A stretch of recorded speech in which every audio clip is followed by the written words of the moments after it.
Hi, everyone. This is Carrie, and I am back again for another update on day 4 of the Trezell and Jacqueline West trial. If you remember, these are the two adoptive parents of Orrin and Orson West who were reported missing back in December 2020. I, I'm going to start. I'm going to read from some tweets first of some other people's updates. And then I'm going to add mine, kind of give you guys a full all around idea of what happened today. From my perspective, I felt like it was kind of dull because they did more than an hour worth of video that obviously just getting audio we can't watch. First witness they had up on the stand was Robert Dees. He was the realtor who sold them the home in California City. And he said that he began working with them to look for a home in May 6th of 2020, and that technically they really didn't even start in the California City area. They were on the outskirts of it and ended up working their way into it. Trezell and Jacqueline told him, or at least Trezell told him because that's who he mostly worked with, that they were looking for a home that had a lot of area outside where the kids could play and roam, and they also wanted to do some gardening, maybe one day live off the grid. They sold They bought the California City home in September of 2020, and actually, the realtor said he thought it was September 11th of 2020. And at that time, he saw the children, but he was not sure of the number. He estimated more than 2, however, and he said there was one of the little boys that was sitting on the ground, and he said he looked like all the other kids were playing around him, and he's just sitting there with his arms folded, his head down. He had this really big, kind of a mean mug on his face is what he called it, but he said it was more of a, like, he was frowning a lot. And he said something to Trezell and Jacqueline to the effect of, "Oh, well, he doesn't look like he looks like he's in a bad mood." And they responded back saying, "Oh, he's always in a bad mood." Now, when the defense came back up, they pointed this little area back out that they just discussed, and the defense asked, this was actually, I believe this was, yeah, it was Jacqueline's defense attorney asked, so they didn't say that he was upset because he didn't have his ball. So I'm kind of thinking that that was, maybe it was in his original statement with the police, that he had said that they had said something about him not having his ball, and that's why he was upset. Um, they started going into their finances because now they were getting into the whole, okay, so they're buying a house. They apparently don't really have employers, they're self-employed. How do you verify the money and whatnot? And he said that wasn't his area. And so, and then I thought to myself, they're going to end up bringing the mortgage broker up to go through that stuff. And sure enough, they did. But that's later in the day. First, after the realtor, a pest control gentleman came up, and he had actually serviced the house on September 15th of 2020. He said it looked like they were still kind of moving in at that point in time. And he doesn't like to have children in the same room when he's spraying. I think he said his pest control product actually has a thing on it that says that um, other people should not be present while this is being sprayed until it dries. So it's considered to be safe for children and animals, but it isn't considered to be safe until after it dries. And he said that's usually about 3 minutes. So what he does is when there's a lot of children, he asks them to take the children outside of the home if he's going to be spraying inside. And if it's outside, then vice versa, he asks them to go inside with him. And he was doing the interior of the home, and they asked him, "Well, okay, do you remember how many children there were?" And at one point he said, "I saw a lot of kids." Hang on, let's see. Make sure I'm not getting him mixed up with the other guy. What it boiled down to is he said, "I saw a lot of children." When it went in from the grand jury, he actually had to testify there. And at that point, that was still, a good time after everything had occurred. But he said he thought he saw at least 6 to 7 children.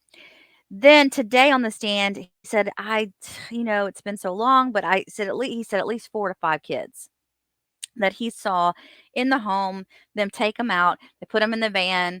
He remembered it because he said that he thought it was pretty incredible that the children weren't like throwing fits because they were having to be in the van for 20 minutes. while he did his job. Let's see. Okay, then they had the mortgage lender come in, and he asked them how they verify income, and she said, "Well, if they're employed, then you get their W-2s, you verify their employment. But when you're dealing with someone that's self-employment, you look at their tax returns, you look at their main source of income." And she said, with this particular couple, their main source of income had come from the adoptions, or was coming from them being adoptive parents. Again, nothing that shocks us all, right? They did bring up when the realtor was on the stand, and Jacqueline's attorney came back and cross-examined them. It was asked about him identifying some children in some photos, and of course we can't see the photos, but he said that he had identified some children that the law enforcement had showed him way back when. They said he identified 3 of the West's other children. Dee says he's not certain because his memory of the little boy with the angry look on his face was clearer than the other children. So I'm confused about that. I don't really understand it. When they said that, I automatically thought they're talking about Orrin. It just I don't know why I thought that, but they never said that in court. However, they never verbally said who, which I didn't get unless I just missed it. But the court reporter couldn't have gotten the name down either. I don't know. Maybe I just missed it. But when you're listening to this audio, and if the attorneys walk away from their microphone, there's nothing you can do. You can't hear anything. The realtor did say that there was an enclosed patio area right off the back of the home that leads to the backyard, and there was a sliding glass door to that area. And he said the door was open and he saw children playing, but he couldn't recall how many he saw. He said it was on September 11th that he met them at the home and he delivered the keys to them. And he said while he was there, the children were mainly in the kitchen area. No, I'm sorry. While they were in the kitchen area talking, the children were playing on the patio area. Okay, so this is where it comes up. Dee said one of the children was sitting down with a mean look on his face, while the other children looked happy. And Dee said he believed the child might be one of the missing boys. He said Trezell and Jacqueline said he was just always in a bad mood. Dees said he personally viewed a few homes with the West, 2 on Mother's Day. And he said that after that, on September 11th, 2020, he didn't have a whole lot of contact with the West until they called him at some point and said they wanted to sell the home. Okay, now, the DA did ask Dees who was with them, who was with Trezell and Jacqueline when they were viewing the homes. And Dees said at the time he was only with Trezell and Jacqueline, and he believed the kids were in the car. When the DA said, "At any point, did you estimate to law enforcement how many children you saw?" And the realtor came back and said, "I wasn't counting the children." So, and honestly, he was dropping off the keys, dropping off a gift to them, and he really wasn't paying very good attention. So I think that when he was there, it wasn't even I don't even think they verified the number of children. They even talked, I don't even think a number was specified. You know what's weird that was not brought up? And I don't know what size this house was, but I'm sitting here reading this stuff and I'm like, why would he not have known how many kids they had? Being the realtor and all. I mean, you want to usually when you're looking at a house, you kind of tell your realtor a lot of information about yourself and your hobbies and whatnot so that they can kind of help you find that perfect space, right? So why wouldn't he have said we have this many kids? And this is the number of bedrooms we need for we're going to put 2 in one room or whatever they were going to do. I don't know. All right, so now we're going to get to the pest control guy. Yeah, so he wasn't. Defense came back and we're like, why did they call you the pest control guy? And he's like, I don't know, they just did. He said that they had a contract in place, and that's probably why. But the fact that he had been in the home, and I guess not many people had been in that home and seen those children, or been around that family, so they had to kind of scrape by with whoever they could find that had been in the home. And for the record, it sounds like, he was doing the pest control work. Now, he never said anything. They never talked about when he revisited the home after September and did the work, which I found odd again because it maybe he didn't come back after that initial visit. Maybe that was the only visit he had, but that would have been my question is when you came back again, how many children were there? But that just wasn't talked about. So then they had the neighbor come up who he said he had 7 different cameras around his home. He also was one of the people that was out helping search for the children, and he also has children and said that that whole day he was outside working on his car and his kids were coming and going outside riding their bikes and um then they went into watching his surveillance footage and that went on for quite some time. The one thing I will say that Hennessy, when he came back in and spoke with the realtor, is he said, "Okay, so you were just kinda, like, in and out, give them their present. You weren't there a very long time." And he's like, "Yeah." And he kinda pinpointed that, you just stopped in, here's your key. You never really interacted with children. Thanks for your business. Enjoy your home. Anything you need, let me know. Here's my business card for when you're ready to sell or whatever, right? And they were like, "Yeah." And the realtor was like, "Yeah, pretty much." So I think Hennessy was just trying to, like, basically pinpoint that this guy wasn't there very long. He didn't see a whole lot. So is his testimony really that credible to all of us? Anyway, that's what I took from it. Now, after the neighbor did their surveillance camera footage, when they came back on, I missed some of those questions, so I'm gonna lean over to Twitter for that. I did was listening into some areas where they were discussing, I know they had another law enforcement person come up, and they were asking them about, the searches and whatnot. There was the person there was the pilot of one of the helicopters that helped search was also questioned. Again, they just kind of went over the areas that they searched. And obviously, for the jury, the reason they're doing this is to kind of prove that there was a thorough search done to find these children. How could we? There's just hardly no way we could have missed them, type thing. And of course, the defense came in and they talked to the pilot. One of the first questions she asked was, "Well, now if you got all this great equipment, you're able to go lower, do all this kind of stuff, that y'all just went over, but can you see inside someone's home? Could you see children inside someone's home?" And he's like, "No." Of course, that was her thing. It's like, well, if they were in somebody's house, you missed them. So, huh. So that's kind of what kind of threw out that whole claim that, they weren't roaming around anywhere. So take that for what it's worth. I mean, that is what the jury's going to get, right? So it is important. Let's see. Then I want to read on some notes here that I saw. Now, she does say that in these videos, it shows a few cars driving by, and it shows him working out in the front of his house. The videos that the neighbor had, the original neighbor had, did show a white van driving, and that was approximately 5:58 p.m.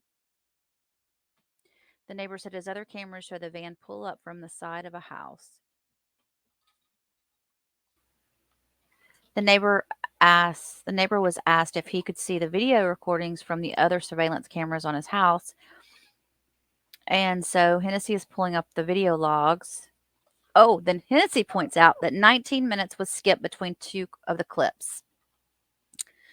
Hennessy asked if the neighbor if he cut that chunk out of the time. He said no.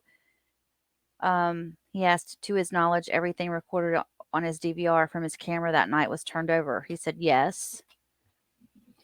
And then, of course, Torres Stallings gets up and starts asking a bunch of questions about the cameras around his home.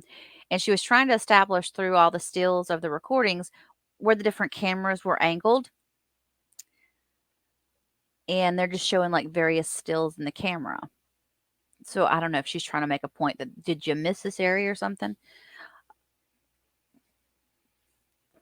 She did ask him, have you gone back to watch any of these recordings?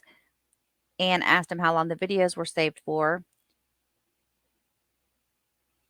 And she again brought up the gap.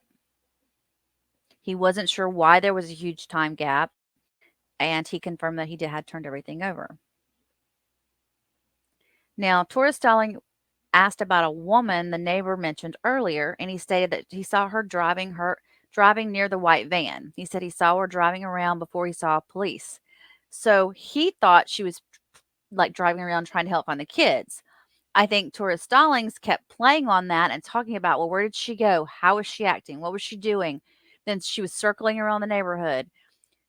He said he had eventually stopped paying attention to her. I think what Torres Stallings is trying to say, well, oh, could she have been the one that kidnapped the boys, you know?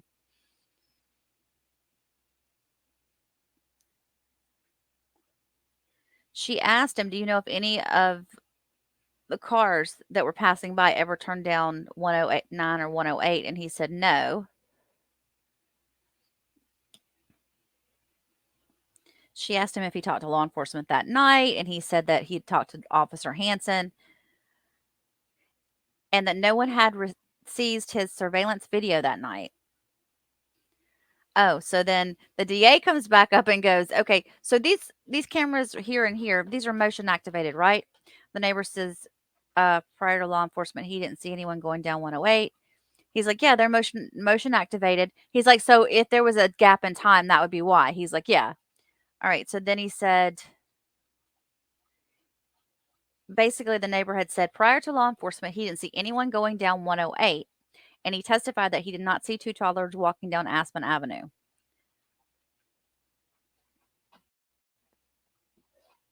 And again,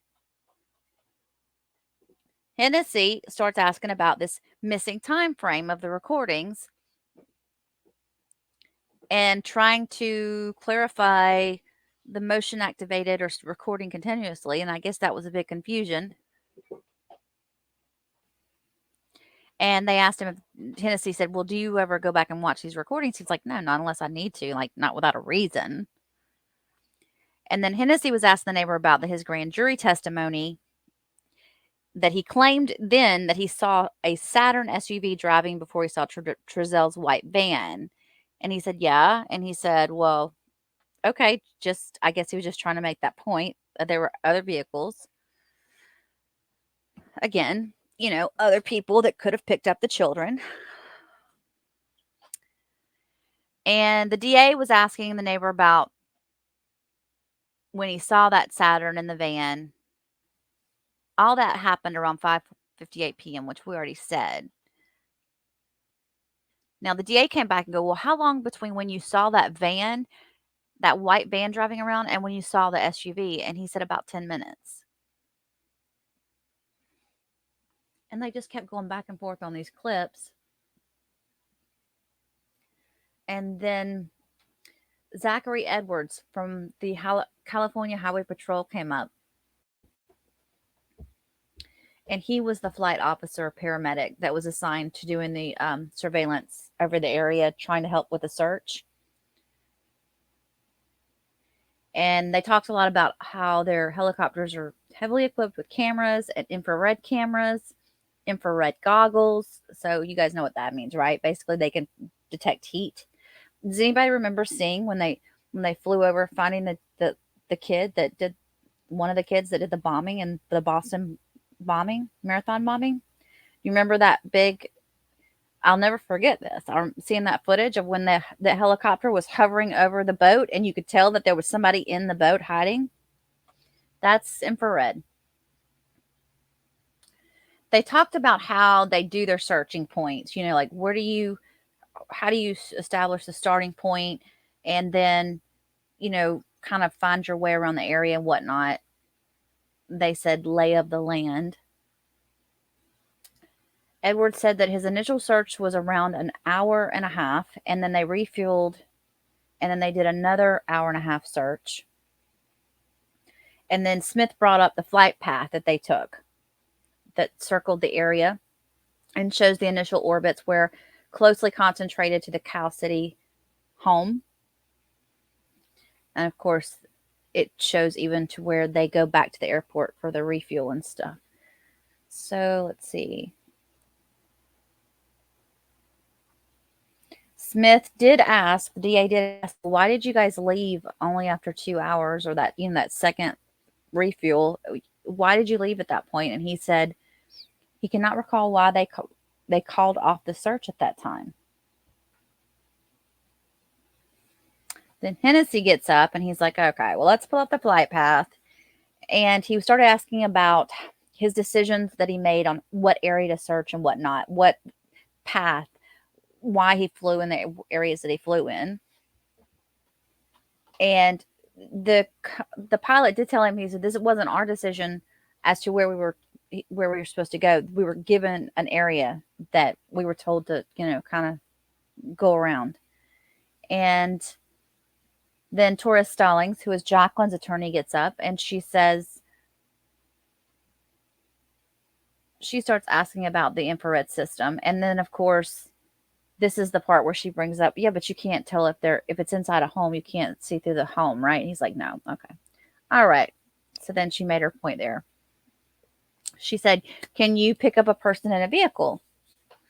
He said, if the windows and doors were all closed, they would not pick anything up. And he said that they did not pick up infrared images of any children during their search. She did ask him if they tracked what houses they went around, and he said no. They went into recess, and they brought up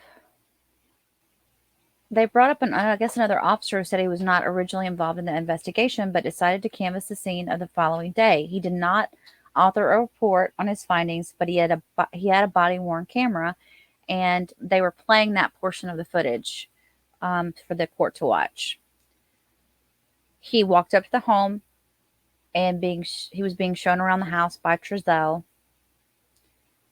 and they do say it's really difficult to hear what they were saying due to the heavy winds hitting the camera. And the officer told Trezell, I'm trying to find a track to see where they would have gone because I can't see a single track leaving the house.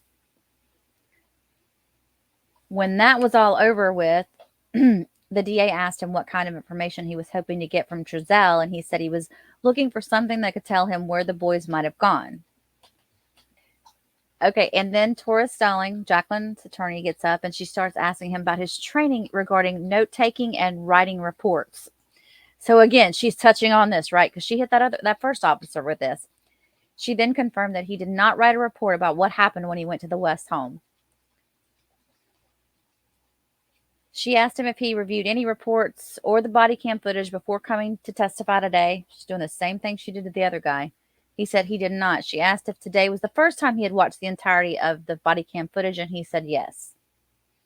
So that's her, I guess that's her main thing that she's going to keep doing with every law enforcement officer that gets up there. She confirmed that the date and time was correct on his body cam footage. And they talked about people in the background, they called them looky-loos, neighbors that were kind of circling around, seeing what was going on. So then Taurus Stallings, who is, again, Jacqueline's attorney, she asked the same officer, did you get upset with them? He said he didn't. He did get upset about something regarding a grid search. So basically, at one point, the same officer did get upset with Trezell and Jacqueline, and it had something to do with their grid search. And then she, Taurus Stallings like, well, aren't you supposed to keep an open mind during an investigation? And the reason that his cameras kept turning on and off were because they were having issues. And again, this is the same thing that this other officer had said. The first one, Hanson. Yeah, Hanson. I think it was the same. They got up there. He said, we used to have really bad cams back then. And they would turn on and off on their own. All right, then Chief Hightower comes up, and he was asking about his issues with the body-worn cameras, and Hightower said, yeah, they had a few issues with the cameras during that time period. And that was it, guys. I mean, like I said, today was kind of a weird day. I didn't pick up a whole lot of anything, I think that the key points were, for me anyway, listening in, were that the realtor couldn't confirm the number of children they had. The pest control guy just said, at least 4 to 5, or could have been 6 to 7, which, I think that that does tell me, though. Well, that doesn't tell us anything, does it? Because they had four other kids, right? Two of their own, two were adopted. So they had a total of six altogether, I believe. The one big taken today was that the mortgage lender did verify that all of their money comes from them adopting these children. I did find it interesting that there was this one gentleman, this neighbor, that had been outside all day working on his car, and he did see some stuff happening, coming and going. If kids had walked by, he would have seen them.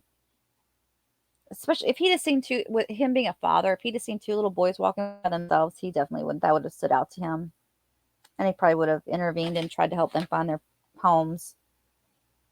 So yeah, I today was just kind of let's hope it picks up tomorrow. Until then, I'll stay on it. Hopefully, I'll have some better audio tomorrow listening in, and I'll be able to give you guys a more thorough report. Thank you all for tuning in, and until tomorrow, have a blessed evening.